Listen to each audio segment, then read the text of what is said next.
السلام علیکم بیٹا، یہ ہماری ڈاکٹر صاحب آپ کی ویڈیو بنا رہی ہیں اور یہ آپ کی اجازت سے بنا رہی ہیں، اور اس کا پرپس ویڈیو بنانے کا یہ ہے کہ آپ کا جو بیماری تھی یہ تھوڑی سی تشخیص کے لحاظ سے ایک مشکل بیماری ہوتی ہے، تو آپ کے ذریعے سے اور لوگوں کو فائدہ ہوگا اور آپ کو اس کا اجر ملے گا، تو آپ کی اجازت سے ہم یہ ویڈیو بنا رہے ہیں۔ اچھا مجھے بتائیے آپ کو کیا ہوا تھا؟ آپ کی عمر کتنی ہے؟ 24 سال۔ آپ شادی شدہ ہیں؟ ہاں جی۔ ٹھیک ہے، بچے ہیں آپ کے؟ 2 بچے ہیں، ٹھیک ہے۔ یہ بتائیے کہ کیا ہوا تھا آپ کو؟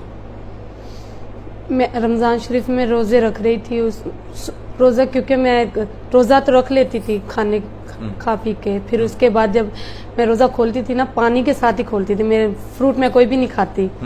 اس کے بعد پھر ہمیں یوں لگا کہ نا یہ میدے میں گرمی ہو گئی ہے، کچھ نہ کھانے کی وجہ سے پخانہ آ رہا ہے۔ ٹھیک ہے۔ پھر رات کو ڈرپ لگی ہوئی ہوتی تھی، دن کو روزہ پھر رکھ لیتی تھی، شاید کیا پتہ یہ بھی کھانے کی وجہ سے ایسا ہو، تو عید کے بعد کیا پتہ ٹھیک ہو جائے۔ عید کے بعد تو زیادہ ہوتا گیا مجھ سے۔ کیا ہوتا گیا زیادہ؟ باری باری پخانہ، جو بھی چیز کھاتی تھی ہضم نہیں آتی تھی، ایسی پخانہ آتا ہی رہتا، کتنی دفعہ پخانہ دن میں کافی دفعہ آنے لگ جاتا تھا، اور 7-8 دفعہ بھی آنے لگ جاتا تھا، 2-3 دفعہ بھی، پتلا کبھی پتلا کبھی سخت۔ پھر کیا ہوا؟ پھر اس کے بعد کافی دیر میں بیٹھی رہتی تھی، کبھی یوں ہوتا تھا کہ نا قبضی ہوتی ہے، حالانکہ پخانہ نارمل تھا، قبض ہونے لگ جاتی تھی۔ اچھا، یعنی آپ کو پخانے زیادہ آتے؟ پخانے زیادہ آتے۔ پھر کیا ہوا؟ آپ نے دکھایا کسی کو؟ پوری کہانی سنائیے جو آپ نے پہلے سنائی تھی۔ میں نے پھر ڈاکٹر کو، اپنے ہسبینڈ کو بتایا کہ میرے ساتھ یوں ہو رہا ہے کہ میں ٹھیک نہیں ہو رہی۔ پھر ہم لوگ لودھرا آئے، میری بہن ہے، سرکاری ہاسپٹل ہے ادھر ہی ہیں، تو وہ انہوں نے مجھے چیک اپ کروایا ڈاکٹر عمران سے۔ ڈاکٹر عمران کہتے کہ یہ IBS ہے۔ IBS آپ جلد ٹھیک ہو جاؤ تو ٹھیک ہے، ورنہ یہ پھر بہت بڑی بیماری ہے۔ ٹھیک ہے۔ پھر اس کے بعد کتنا عرصہ علاج چلتا رہا؟ 6 مہینے۔ لیکن آپ ٹھیک نہیں ہوئی؟ ٹھیک نہیں ہو، پخانہ، ہاں مختلف دوائیں کھائی میں نے، پخانہ پھر بالکل بھی سیٹ نہیں ہوا۔ مجھے یوں لگا کہ نا یہ نا شاید ڈپریشن کی وجہ سے ہوا ہے، کیونکہ گھر میں کچھ ایسے حالات چل رہے تھے، شاید اسی وجہ سے میں نے کہا۔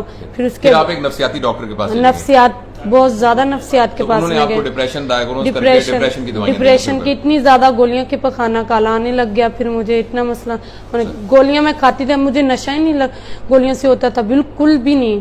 کہ میں پھر اس کے بعد میں گئی کسی اور ڈاکٹر کے پاس گئی۔ پھر ایک دن ایسا ہوا کہ میری طبیعت بہت زیادہ خراب تھی، کہ مجھے یوں ہونے لگ رہا تھا کہ نا میرے دماغ کو نا گیس ایسے ہو رہا تھا نا کہ جیسے دماغ پھٹ جائے گا۔ میں نے گھر والوں سے بھی کہا، ان سے بھی کہا، یہ کہتے شاید آرام کی ضرورت ہو اسے۔ امی کے گھر آ گئے، امی کے گھر چھوڑ کے مجھے چلے گئے۔ پھر میں نے فون کیا کہ نہیں مجھے کچھ ہو رہا ہے، میرے دماغ کو کچھ ہو رہا ہے ایسے کچھ۔ کہتے نہیں یہ وہم ہے، ڈپریشن ہے شاید اسی وجہ سے۔ امی بھی یہی کہنے لگی۔ پھر اس کے بعد پھر یہ آئے، ہسبینڈ ہی آئے، وہ مجھے بہاولپور لے آئے، ڈاکٹر کون سے ڈاکٹر کے پاس؟ چلے کسی کے پاس بھی گئے ڈاکٹر؟ وہ جو بلڈ پریشر والی بات بتائیے۔ بلڈ پریشر، انہوں نے بلڈ پریشر پہلی دفعہ چیک کیا؟ بلڈ پریشر ادھر کوٹلے سے گھر سے چیک کرواتے تو زیادہ ہوتا تھا، پھر وہ 180 200، تو وہ مجھے کہنے لگی ایک دن کہ نا شاید یہ کینسر کسی جگہ بھی ہو سکتا ہے، تو کیا پتا تمہیں کینسر نہ ہو۔ میں نے آ کے اپنے میاں سے بتایا کہ نا وہ ایسے کہہ رہی ہے، کہتی جتنا جلدی ہو نا اپنا بلڈ پریشر کنٹرول رکھو تم۔ تو 26 سال آپ کی عمر ہے، اور 24 سال جس وقت آپ کو جو ڈائریا ہوا اس وقت بھی بلڈ پریشر زیادہ ہوتا تھا؟ نہیں، بعد میں ہوا ہے، بہت زیادہ بلڈ پریشر بعد میں ہوا ہے، جب کہ پخانے کا مسئلہ زیادہ ہو گیا، ہمت میری ہار، وزن بھی میرا بہت زیادہ بڑھتا رہا، کبھی دیتے رہے لیکن آپ ٹھیک نہیں ہوئے بالکل، وہ وقتی طور ٹھیک ہو جاتی تھی میں۔ مجھے آپ سے صرف اتنی معلومات لینی تھی، باقی تو آپ کا سارا کیس ہو گیا ہے۔ میں تھوڑا سا یہ ڈسکس کر کے پھر میں آپ سے ساری بات کرتا ہوں۔ آپ تشریف رکھیے، ادھر تشریف رکھیے۔ عثمان پلیز کین یو کم؟ ایک منٹ دیکھیے گا، یہ تار آپ کے پیر کے نیچے میں پھنس رہی ہے۔ ہاں اوکے، شکریہ، آپ تشریف رکھیے۔ میں آپ کو عثمان دیکھیں نا، آپ تشریف رکھیے نا۔ عثمان جیسا کہ آپ نے کیس دیکھا، چونکہ آپ کو تو اب اس کی باٹم لائن پتا ہے، لیکن میں اس بات کو اس لیے شیئر کرنا چاہتا ہوں کہ یہ وہ خاتون ہے 24 سال کی بچی، میرڈ، جن کو ڈائریا ہو رہا تھا۔ اچھا، اب اریٹیبل باول سنڈروم جو ہے وہ ایک ایکسکلوژن کی ڈائگنوسس ہے، اور آئی ایم شیور کہ اس وقت بھی اگر کسی نے ان کو دیکھا ہوتا تو ان کا بلڈ پریشر بہت ہائی ہوتا۔ تو اس ینگ لڑکی میں بغیر کسی وجہ کے ایپیسوڈیکلی بلڈ پریشر بہت زیادہ ہائی ہوتا ہو اور ساتھ اس کو سر میں درد ہو، تو ڈپریشن پہلی بیماری ڈائگنوسس بنانے کی بجائے سرجیکلی کریکٹیبل ہائپر ٹینشن کو پہلے سوچنا چاہیے۔ اور یہ دیکھیے کتنے عرصے سے بیٹا آپ یہ کر رہی ہیں سب کچھ؟